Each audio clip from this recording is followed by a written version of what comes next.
स्वागत है आपका हमारे YouTube चैनल पर। बात करते हैं दक्षता आधारित आकलन 2 कक्षा 7 के विषय हिंदी के प्रश्न पत्र के उत्तरों की बात करेंगे। पहला प्रश्न दिया गया है, अशुद्ध वर्तनी वाले शब्द को सुनना है। तो यहाँ पे ऑप्शन नंबर स ग्रहण, इसका शुद्ध होगा ये ग्रहण, इस तरह से लिखा जाएगा, जबकि इसमें री की मात्रा दी गई है जो कि गलत होगा।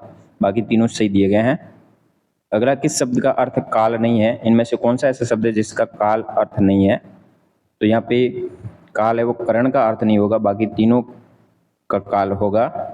अगला प्रश्न दिया गया, जाल परे जल जात बही तजी मिनन को मोह मोहक रेखांकित शब्द का अर्थ होगा अनुराग। ऑप्शन नंबर राइट करेंगे।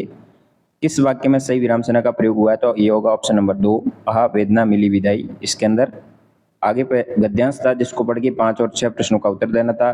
5वां प्रश्न था, गद्यांश के अनुसार पोखरण जाना जाता है परमाणु परीक्षण और मिट्टी के बर्तनों दोनों के लिए जाना जाता है। स राइट होगा। शुष्क जलवायु वाले इस प्रदेश में एक तरफ थार का रेगिस्तान है, खाली जगह में आएगा और राइट होगा। अगला है, कठपुतली गुच्छे से उबली क्यों? तो नाचने के लिए। ऑप्शन नंबर 1 राइट होगा। बच्चे खिलौने देखकर पुलकित हो उठते हैं। पुलकित का मतलब होता है प्रसन्न होना। 9वां प्रश्न, इनमें से उपसर्ग का उदाहरण है। तो यहाँ पे उपसर्ग का उदाहरण होगा अभाव और राइट होगा। 10 और 12 पद्यांश दिया, इसको पढ़ के आंसर देना है। 10वें में पंक्तियों में किस समय का वर्णन है? तो ये सुबह के समय का है। पद्यांश में प्रयुक्त दहक रही का अर्थ क्या होता है? दहकना का मतलब होता है जल रही है। पद्यांश में प्रयुक्त कौन सा शब्द नभ का पर्यायवाची है? तो यहाँ पे आकाश एवं नभ का पर्यायवाची शब्द होगा।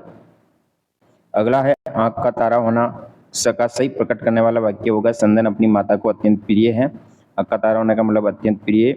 अगले में 14वें प्रश्न में भारत का सबसे बड़ा राजस्थान राज्य है। ये शब्द दिए गए हैं 5।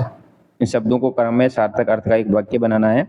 तो यहाँ तो बन सकता है भारत का राजस्थान सबसे बड़ा राज्य है, या राजस्थान भारत का सबसे बड़ा राज्य है। दोनों में से कोई भी उत्तर राइट हो सकता है। 15, ये गाय बहुत सुंदर है। सुंदर एक विशेषण शब्द होगा। ऑप्शन नंबर 6 राइट करेंगे।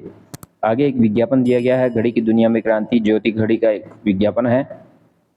16वां प्रश्न चित्र में जो विज्ञापन दिया वो किससे संबंधित है? वो घड़ी से संबंधित है।